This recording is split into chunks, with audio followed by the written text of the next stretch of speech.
Buenos días mis hermanos, el Señor les bendiga, un gusto de saludarles en el Día del Señor. Hoy en nuestra escuela dominical, en este modelo en el que estamos a distancia, agradecemos al Señor por el privilegio de poder estar juntos, de poder estudiar la palabra. Quiero hoy que podamos iniciar nuestras lecciones acerca de la epístola del apóstol San Pablo a los Gálatas, así que antes que nada agradecer al Señor por este privilegio de poder predicar la palabra, de poder hablar un poco acerca del amor y la bondad de Dios y de cómo el Evangelio se revela en nuestras vidas a través de las Escrituras. Así es que les quiero invitar a que con devoción, con la misma devoción como cuando estamos en nuestras iglesias, lo hagamos también en nuestras casas. Les invito a que oremos. Señor, queremos venir a su presencia como en cada oportunidad cuando abrimos la palabra, Señor, cuando abrimos las Escrituras. Es usted, Padre mío, quien merece toda honra, gloria y respeto. Honor, Señor, porque estamos entrando, estamos, Dios amado, abriendo su palabra y sabemos que todo lo que es suyo, Señor, es santo. Así que le rogamos, Padre mío, que usted nos permita en este tiempo tener una frescura suya de parte de su Espíritu Santo, que nos ilumine, que nos ayude, que nos dirija, para poder entender, Señor, a profundidad, en la profundidad que usted quiera darnos en este día, Señor, todo lo que tenga que ver con su verdad para nosotros, Señor mío. Queremos extraer la verdad de la palabra para ponerla en nuestros corazones y que eso produzca, Señor, frutos de gracia, frutos abundantes para su gloria y también para el beneficio de la iglesia. Señor mío, gracias por su bondad, gracias por darnos este tiempo en este día en que habitualmente nos congregamos, pero hoy estamos a distancia, Señor. Adoramos su nombre de todas maneras en nuestros hogares, reconocemos su bondad y le pedimos que nos ayude ahora para hablar acerca de su palabra. En el nombre de Jesús, amén. Hermanos queridos, hoy tenemos un precioso día, tenemos un hermoso desafío por delante también. La semana pasada terminamos ya con el libro de la segunda epístola a los Corintios, en línea con todo lo que estamos nosotros estudiando en nuestras escuelas dominicales. Así es que hoy lo que corresponde es que empecemos a mirar, a estudiar el libro o la epístola del apóstol Pablo a los Gálatas. Esta clase o esta escuela dominical a distancia va a ser un poco introductoria, porque es necesario, cada vez que partimos con un libro nuevo, es muy necesario que podamos tener algunos antecedentes generales que nos ayuden a entender mejor la intención de los autores, la intención de Pablo, y también que nos ayude a entender el énfasis entonces del mensaje. Es bueno saber quién nos escribe, es bueno saber qué es lo que estaba pasando, porque de esa manera entonces podemos darle mejor sentido a las palabras, a las frases.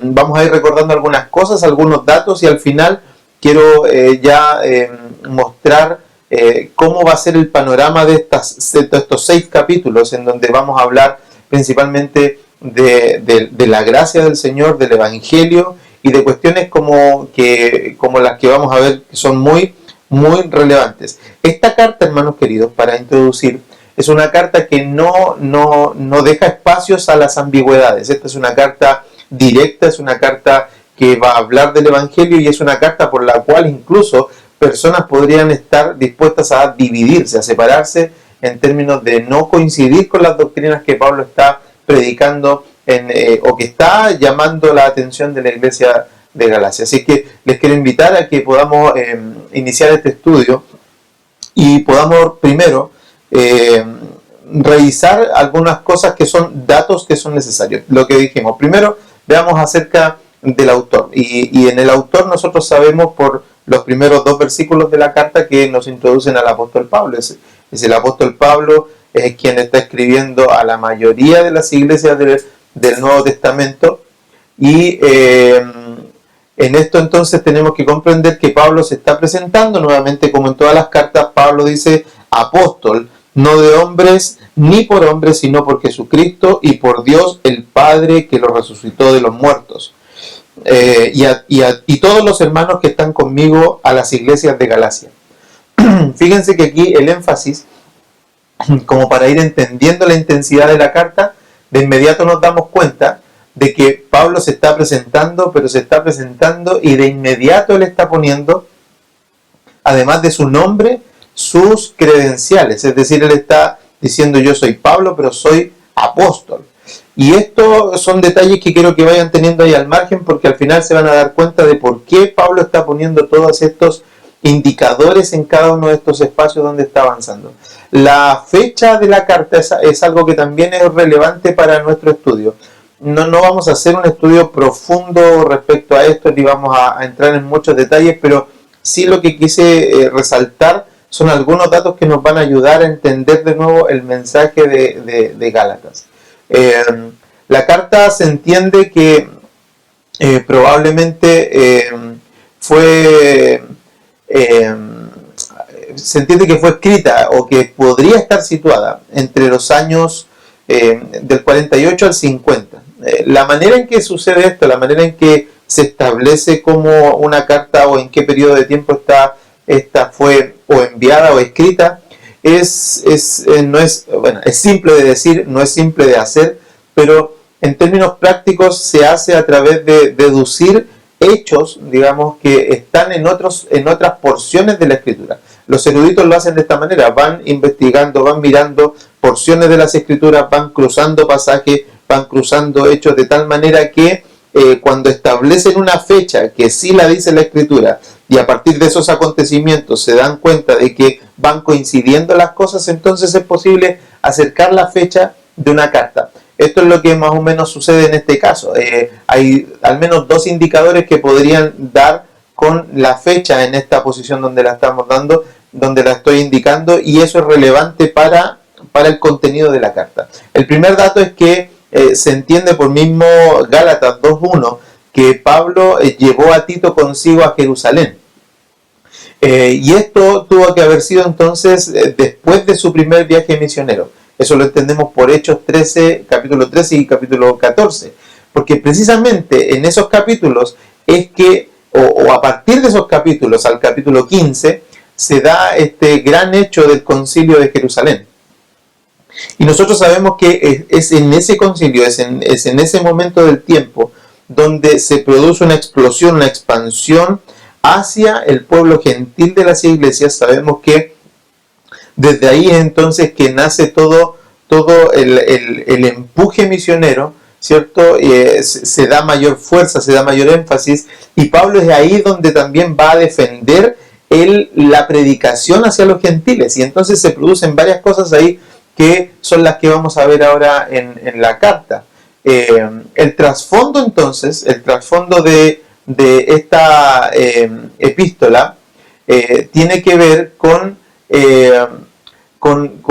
una especie entonces de tensión que hay con personas, judíos, cristianos, que salen desde Jerusalén y que empiezan a llegar a estas regiones, o que están en estas regiones, ¿no es cierto?, y se convierten al Evangelio, y que estarían entonces tratando de volver o de hacer que estos cristianos nuevos, ¿sí?, se convirtieran al Evangelio, pero que también adoptaran ciertas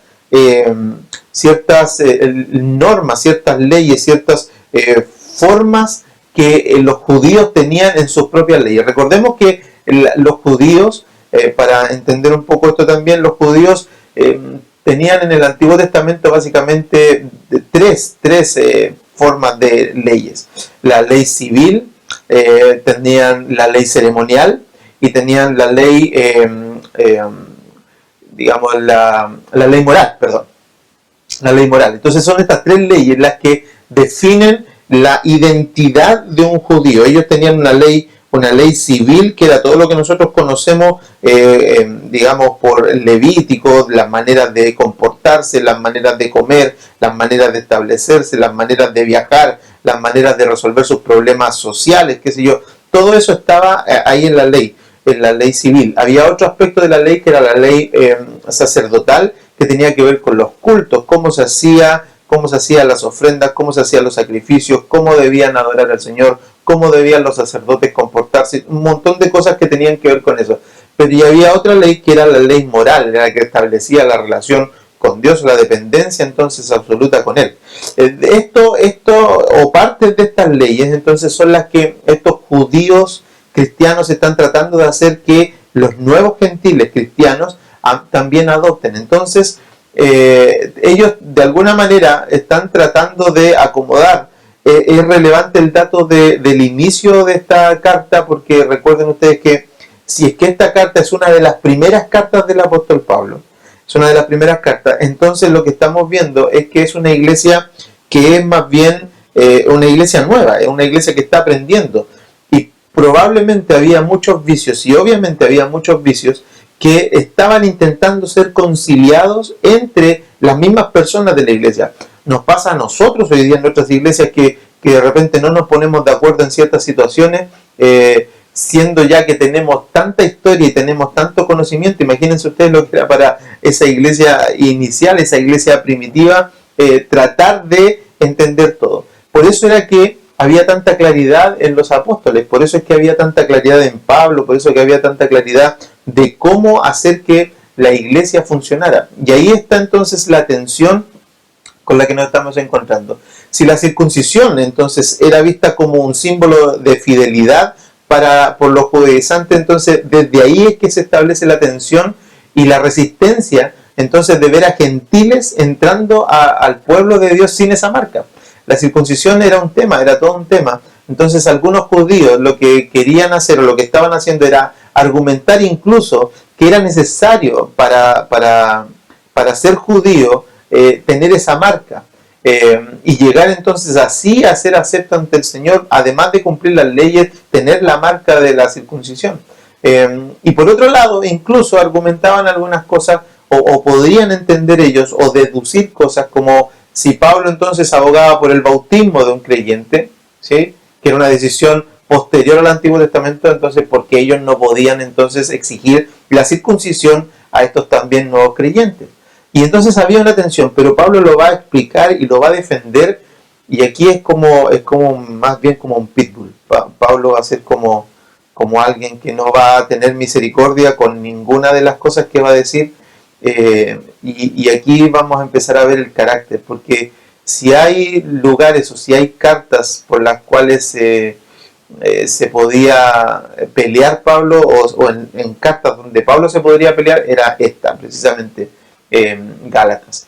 Así es que la relevancia para el tiempo primitivo de esta carta podríamos encontrarla en que lo que produjo esta carta fue hacer una división, una marca. Es como un golpe en la mesa de Pablo, de inmediato, al inicio, no aguantar nada. Es como cuando uno quiere corregir algo en su casa y uno dice, si aguanto esto, de aquí para adelante no voy a poder controlarlo. Así que Pablo un poco lo que hace es eso en Gálatas, es un golpe a la mesa para evitar en ese tiempo entonces una cultura judeo-gentil, por llamarlo de alguna manera. Pablo no iba a permitir eso. Pablo viene de allá. Recordemos un antecedente, que si Pablo es el autor de la carta, no está de más mencionarlo, que Pablo precisamente viene de un mundo judío, viene de un mundo donde él probó todo, viene de un mundo donde él dice que nadie pudo o nadie le podía hacer el peso en cuanto a la ley. Entonces él entiende bien lo que es tratar de cumplir la ley, el peso de eso y lo inoficioso de eso, lo estéril de eso. Él se da cuenta, luego de conocer el Evangelio, luego de encontrarse con Cristo, de que nada de eso vale la pena, al punto que él lo va a llamar basura, ¿sí? Entonces vemos que la relevancia para el tiempo primitivo fue la de evitar una cultura judeo-gentil. La relevancia para estos tiempos, para el tiempo, de la Reforma, vamos a ver que también fue vital, porque fue esta una de las cartas. Entonces es que en el tiempo de la Reforma se le llamó como la carta magna de la libertad espiritual, o el grito de guerra de la Reforma.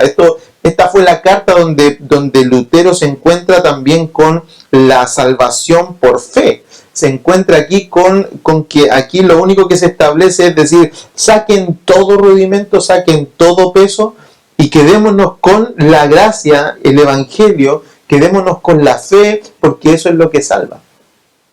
Yo creo que esta fue una inspiración, y quizás el Señor nos ha dejado esta carta para que en tiempos de oscuridad nosotros vengamos a ella y la tomemos entonces, y la relevancia para nuestros tiempos es que Gálatas entonces tiene que ser como una espada de dos filos, con la que seguimos defendiendo la pureza del Evangelio con pasión y verdad.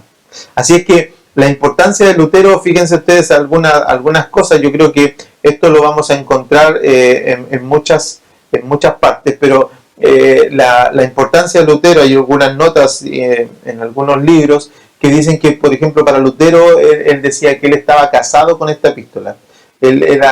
Fue tan impactante para él esta epístola que él dice que él se casó con ella. La tenía tan íntimamente, la aprendió, la leyó, la estudió, al punto que él dice, esta es mi esposa, es mi Catalina, es tan así de apegado a ella estaba Lutero. Otro personaje que también es destacable y que habló de esta epístola fue Juan Bunyan, el autor del Progreso del Peregrino. Él dice que para la conciencia, él decía respecto a Gálatas, decía que para la conciencia herida, para la conciencia del hombre, él prefería leer los comentarios de Lutero sobre Gálatas que cualquier otro libro que se haya leído jamás, exceptuando obviamente la Biblia. Así que Juan Bunyan hace como una especie entonces de honor al comentario de Martín Lutero, que hay extractos por ahí en internet si alguien los quiere buscar y leer. Hay extractos del comentario de Lutero hacia la carta de los Gálatas, que es tremendo y es tan incisivo y es tan agudo como lo es la carta a los Gálatas. Y otro personaje que es más cercano a nosotros fue también John Wesley, que fue la lectura de esta carta precisamente allá por el año 1738, el día de su conversión, el día que él entiende el Evangelio. Dice que ahí en sus biografías que él dice que fue la lectura de esta carta, fue la lectura de pasajes de esta carta lo que produjo en él el fuego espiritual, que cambió su vida y por cierto también cambió la historia nuestra y la historia incluso también del metodismo. Así es que la importancia de esta carta es así, es de esta manera, es tan crucial para nosotros, y ya les voy a mostrar más adelante un par de cuadros que nos van a ayudar a entender mejor.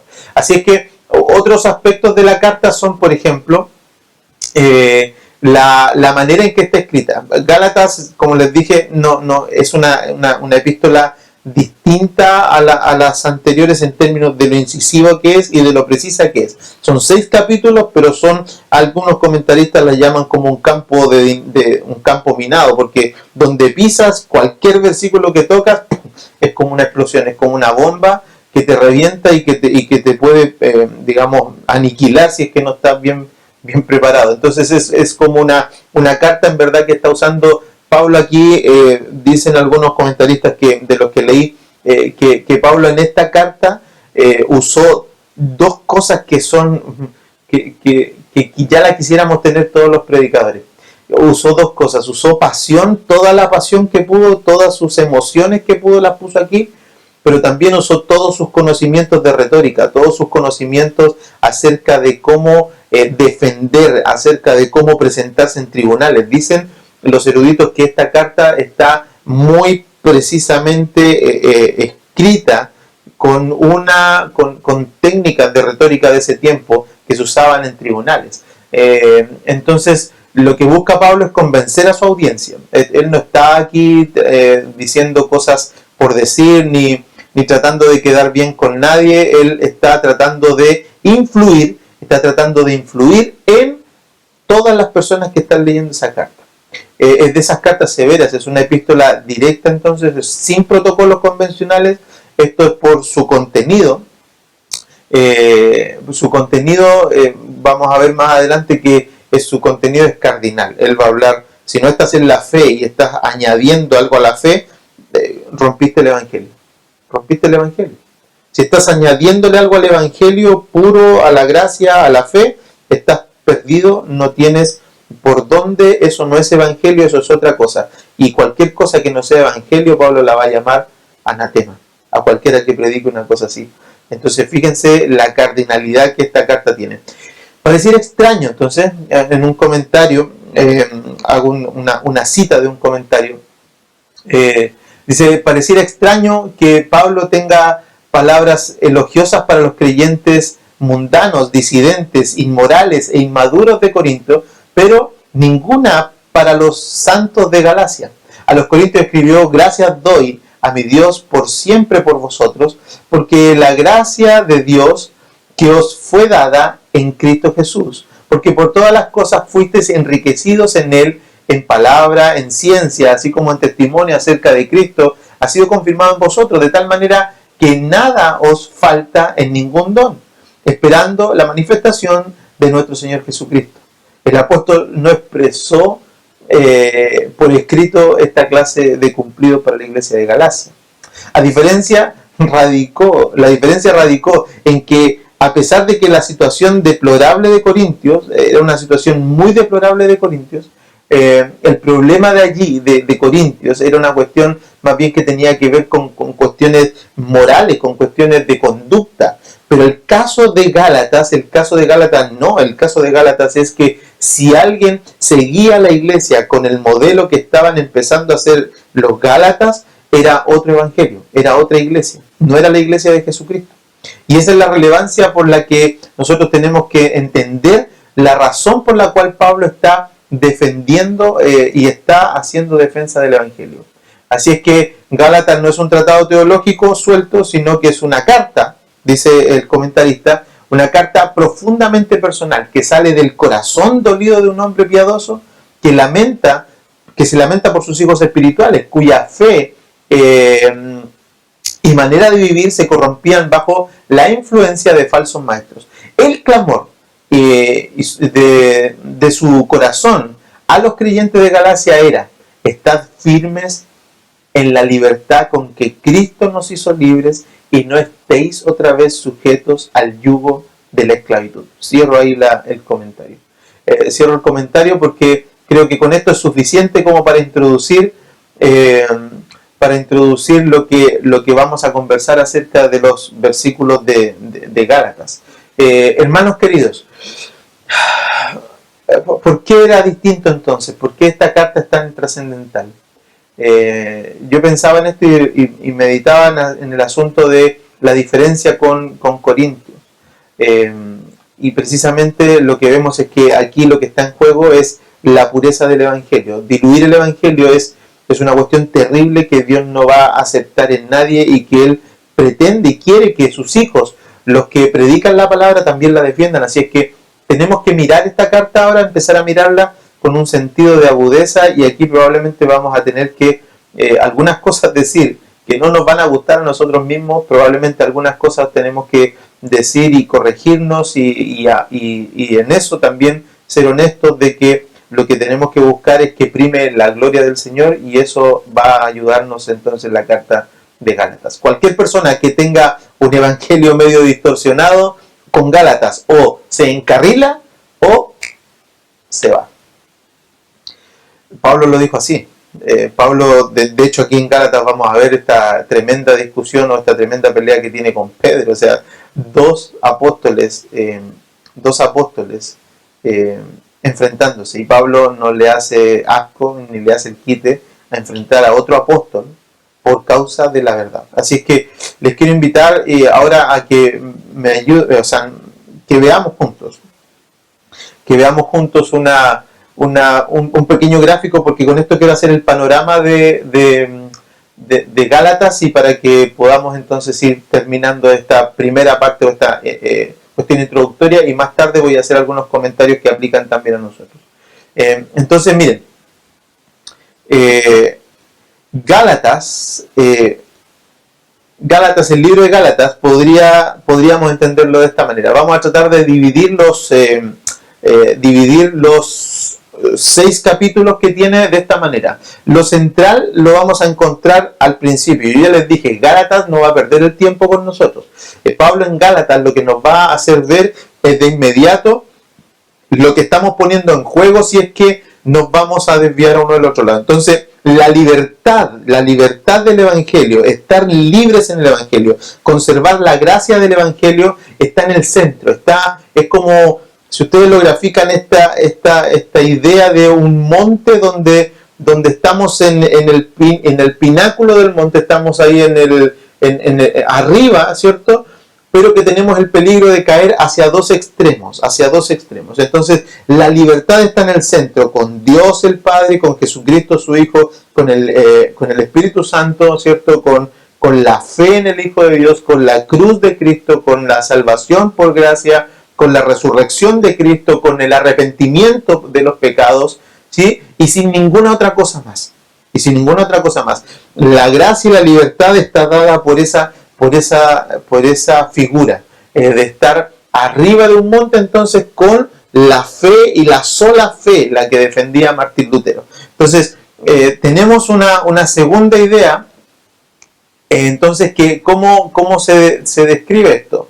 Se describe de la siguiente manera. Miren, fíjense ahora en el gráfico, ahí tenemos entonces el capítulo 3 y 4 y el 5 y el 6. De un lado, del lado izquierdo, tenemos el capítulo 3 y 4, donde Pablo va a abordar los aspectos del legalismo. Va a hablar de todas estas cosas que tienen que ver con el legalismo, con imponer cosas a las personas, con hacer que las personas hagan más de lo que dice la Escritura, ¿no es cierto? Hagan más o tengan que agregar cosas a la libertad que tenemos en el Señor. Pero por el otro lado está el libertinaje. Y el libertinaje es la otra conducta que también los Gálatas les pesaba, y por eso es que yo creo que Pablo no pierde el tiempo con ellos, sino que les va a hacer una reprensión dura y directa, porque les está mostrando entonces que el otro extremo de la libertad es el libertinaje. Es el decir, bueno, soy salvo, ya no tengo nada que hacer, todo está pagado por mí, entonces ahora lo que yo puedo hacer es disfrutar la vida, y disfrutarla a mi diestra y siniestra, disfrutarla como a mí me dé la gana, no teniendo tampoco señorío, siendo parte del señorío de Cristo, no sujetándome a nadie, yo soy libre, hago lo que quiero, disfruto como quiero, le doy libertad a mi cuerpo, a mi mente, a mi espíritu, a todo lo que yo quiera le doy libertad, y esa es la otra parte, y eso está descrito en los capítulos 5 y 6. El problema de estos dos extremos, hermanos, es que nosotros podemos deslizarnos a uno de ellos, y cualquiera de los dos. Y fíjense que aquí en el gráfico, ahora les muestro, quiero mostrarles ahora en el gráfico, estoy tratando de hacer esto, déjenme un poquitito, ahí está. En el gráfico entonces ahora el problema de esto es que ambos extremos, el legalismo que corresponde a la ley y el libertinaje que corresponde a la carne, son dos cuestiones que se podrían ver de esta manera. La ley, por un lado, correspondiente al legalismo en los capítulos 3 y 4, es una cuestión que te va a esclavizar. La ley te esclaviza porque ya lo vamos a ver que el aspecto de la ley, entonces, si es que tú no estás en la gracia, si es que tú no estás de alguna manera libre en la libertad con que Cristo nos hizo libres, tú estás como lo que dice Pablo, oh Gálatas insensatos, ¿quién nos fascinó? ¿Qué os fascinó para no obedecer a la verdad? A vosotros, antes cuyos ojos Jesucristo fue presentado claramente entre vosotros como crucificado. Esto solo quiero saber de vosotros, ¿recibisteis el Espíritu por las obras de la ley o por el oír con fe? Vaya pregunta, ¿no? Es una pregunta que yo creo que nosotros también nos debemos que hacer. ¿Cómo recibiste el Espíritu Santo? ¿Cómo recibiste el Espíritu de Dios? ¿Lo recibiste por cosas que hiciste por la ley o lo recibiste por oír con fe? Y Pablo sigue argumentando y dice, ¿tan necios sois? Habiendo comenzado por el Espíritu, ¿ahora vais a acabar por la carne? Y esa frase es tan famosa en nosotros, pero ahora tiene un sentido, creo que tiene un sentido mejor. Porque está Pablo entonces haciendo una división de que estar en la carne no significa solamente comer harto o disfrutar harto, que es el libertinaje del que vamos a hablar, pero también significa estar adheriendo al Evangelio más cosas que no son necesarias. Más cosas que no son necesarias para nosotros. Y Pablo está haciendo el énfasis entonces, dice, es que el problema de la ley, del legalismo, como se muestra en el gráfico, que es como una especie de jaula, es que el legalismo, hermano amado, te esclaviza, te encierra. ¿Por qué? Porque el propósito de la ley, ¿no es cierto?, tiene que ver con el cumplimiento cabal de toda ella. El peligro aquí es que si tú le pides a las personas que cumplan la ley, como lo estaban haciendo estos judaizantes, como lo estaban haciendo estas personas, pidiéndole a los nuevos cristianos que se circuncidaran, que observaran la ley, si tú le pides una ley a cada persona, si tú le impones una cosa adicional al Evangelio, entonces tienes que pedirles todas. Tienes que pedirles todas. Y nosotros sabemos que los judíos no es que tenían solamente los 10 mandamientos, los judíos tenían 613 leyes que tenían que cumplir. Entonces, el argumento de Pablo es que si ustedes le están pidiendo una ley, que cumplan una cosa acerca de la ley, tendrían que pedirle todo. Porque para Dios, a los ojos de Dios, la única manera en que tú puedas ser acepto a través de los elementos de la observación de la ley es que las cumplas todas. Es que cumplas el 100%. Cumplir un 99% no te sirve. Es como, por ejemplo, míralo de esta manera. ¿Qué tal si tú vas por un camino, recorres 10 kilómetros, no sé, por la ciudad, parando en todos los semáforos, con rojo para, en los discos pares para, haces todo bien, en el último kilómetro te pasaste una luz roja y te para un carabinero y te dice, oiga señor, mire, usted se acaba de pasar una luz roja, le voy a quitar la licencia y le voy a dar un parte. Y tú le dices, pero señor carabinero, si pero yo vengo 10 kilómetros manejando, he cumplido todas y una sola me falló. ¿Y el carabinero qué te va a decir? No me interesa. Es todas. Es todos los semáforos en rojo. Es todos los discos pares. Son todos los ceda al paso. ¿Te das cuenta del peso de la ley? ¿Te das cuenta de la esclavitud que produce eso? Ahí tienes tú una muestra de que si cumples una, debes cumplirlas todas. La exhortación de Pablo entonces es volver de esa esclavitud. Y por otro lado tenemos el asunto de que el libertinaje, ¿no es cierto?, está descrito en los capítulos 5 y 6. Y ahí tenemos el otro aspecto, que el libertinaje no es como una jaula, sino que más bien es como un parque de diversiones donde alguien se tira con gusto. Por supuesto que hay personas que están en la ley y que están, digamos, esclavas, y hay personas que están en la carne también y que están, digamos, revolcándose en sus deseos, haciendo lo que se les place por ignorancia. Y esas personas probablemente tienen un peso ante los ojos del Señor distinto, y el Señor los está mirando con misericordia y nos está mirando con gracia. Pero quienes de estos dos extremos lo hacen con intención, es que entonces están en un problema serio con el Señor. Están en un problema serio con el Señor. Y esto se puede ver de esta manera, y aquí completo el cuadro. El asunto es que si tú estás en la ley, o si estás en la carne, estás como algunos legalistas tratando de ponerle norma a las personas, como algunas personas en la carne siendo libres y haciendo lo que quieren, no entendiendo el señorío de Cristo, no entendiendo el señorío de la iglesia, la razón de ser de la iglesia, están bajo la ira de Dios. Están bajo la ira de Dios. Y Pablo eso es lo que quiere librarlos. Pablo los quiere librar de la esclavitud, del pecado, por supuesto, en ambos casos, pero también los quiere librar de la ira de Dios. Pablo no está predicando Gálatas para que nosotros, de alguna manera, por retarnos simplemente por querer ser un apóstol, digamos, complicado. Él lo que está viendo es un peligro. El peligro aquí es, hermanos, que cualquiera de los dos extremos te lleva a la ira de Dios. No estar arriba en la cima te lleva a la ira de Dios. Hay y mantenerse arriba, por supuesto que también es un desafío. Es un desafío. Entonces, ahora que ya tenemos un poco visto todo este panorama, me gustaría que pudieras reflexionar entonces en algunas cosas, porque la ley, por un lado, nos esclaviza, la carne, por otro lado, nos va a llevar a un aspecto de libertinaje que Pablo lo detesta, lo odia y lo condena terriblemente. Él dice, porque a vosotros, versículo 13 del capítulo 6, dice, porque vosotros, hermanos, a libertad fuisteis llamados, solamente que no uséis la libertad como ocasión para la carne. Digo pues, andad en el Espíritu y no satisfagáis los deseos de la carne. Nosotros ya sabemos en este segundo aspecto, en cuanto a la carne, que el capítulo 5, el capítulo 5 a nosotros nos muestra las evidencias de la carne, ¿no es cierto? Los frutos de la carne. Y Pablo lo que nos está diciendo es, andad pues en el espíritu y no satisfagáis los deseos de la carne, porque el deseo de la carne es contra el espíritu y el espíritu es contra la carne, y estos se oponen entre sí, así que no hagáis para que no hagáis lo que queráis. Así que Pablo lo que está haciendo es poniendo enfrente a estas dos realidades que siempre están rodeándonos a nosotros los cristianos. Miren, hermanos, piensen en esto.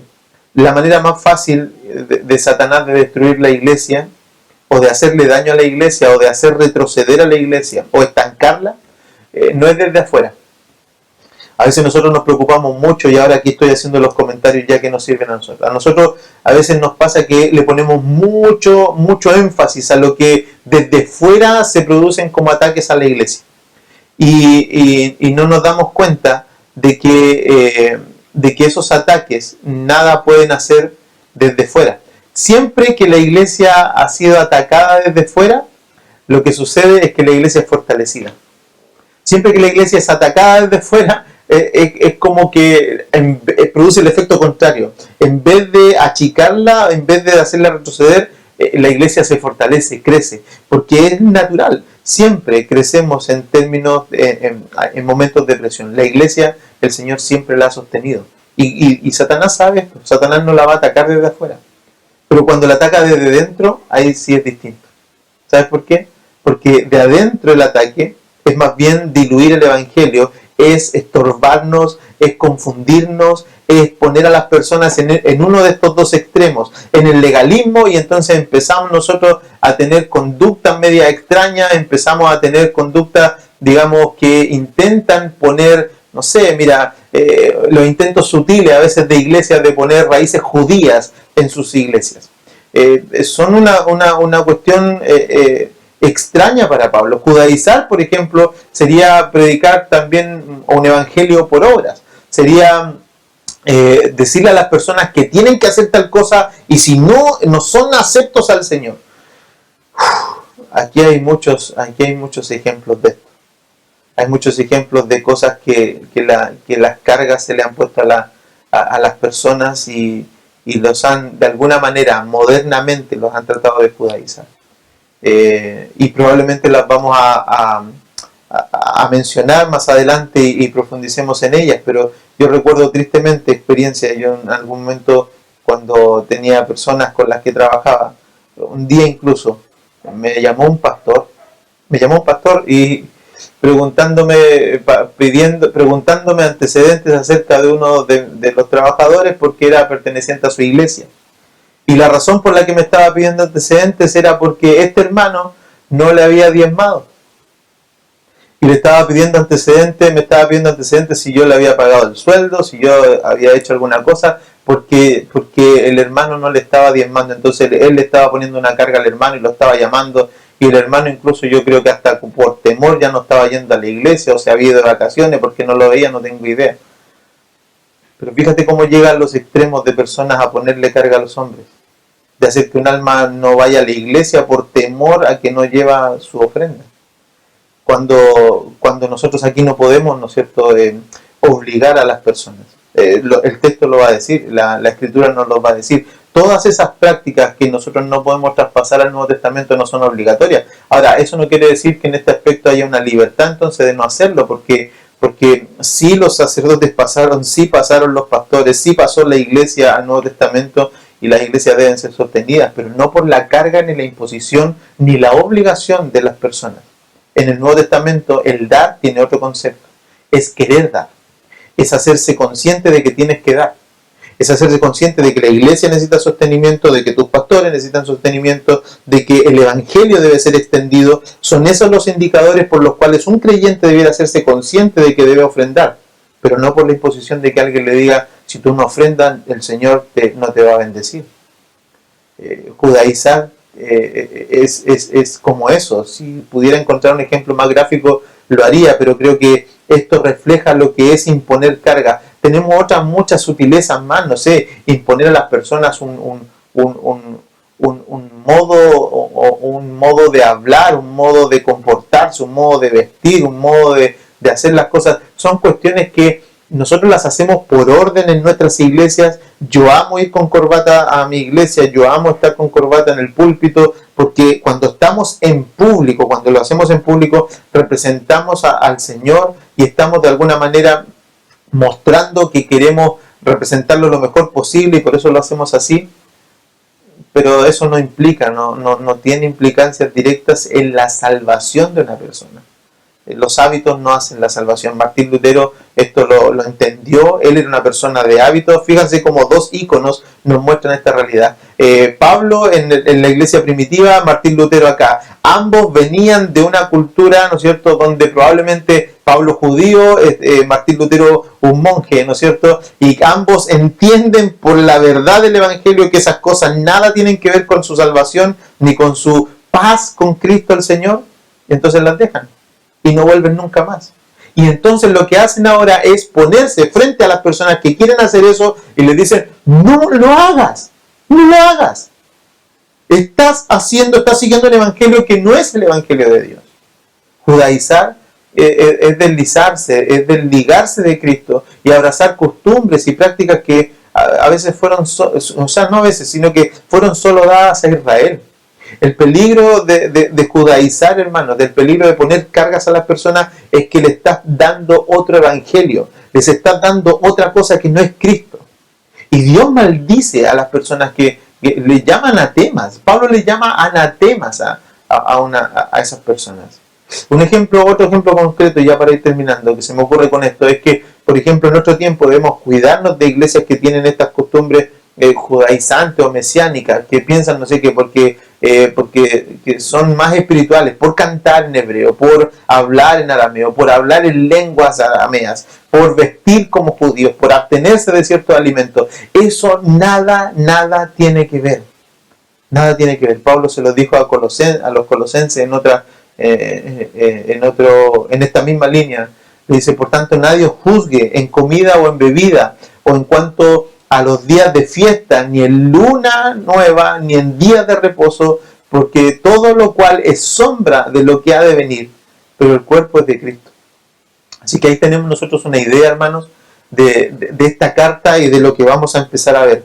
Pero les digo de inmediato, les digo de verdad, esta carta lo que va a producir en nosotros es que aquí o nos alineamos con el Evangelio de verdad, o de alguna manera tenemos que chocar con la roca que es Cristo el Señor. Porque no hay otra forma de pasar por Gálatas. Por Gálatas nadie pasó desapercibido. Lutero pasó por Gálatas y lo que produjo fue que se incendió en su reforma. Otras personas se convirtieron al Evangelio, tantos otros. Y en nosotros tiene que pasar algo similar. Así que el Señor nos bendiga, que el Señor nos ayude. Y espero en el Señor que podamos nosotros percibir la grandeza y la profundidad de la carta en la cual estamos entrando. Y que el Señor nos dé de su gracia para poder entonces entenderlo. Que el Señor les bendiga. Hermanos amados, tenemos un hermoso día por delante, el día del Señor. Les invito y les animo a que estemos juntos todos este día disfrutando de la gloria y la bondad del Señor. Que el Señor les bendiga y nos vemos pronto.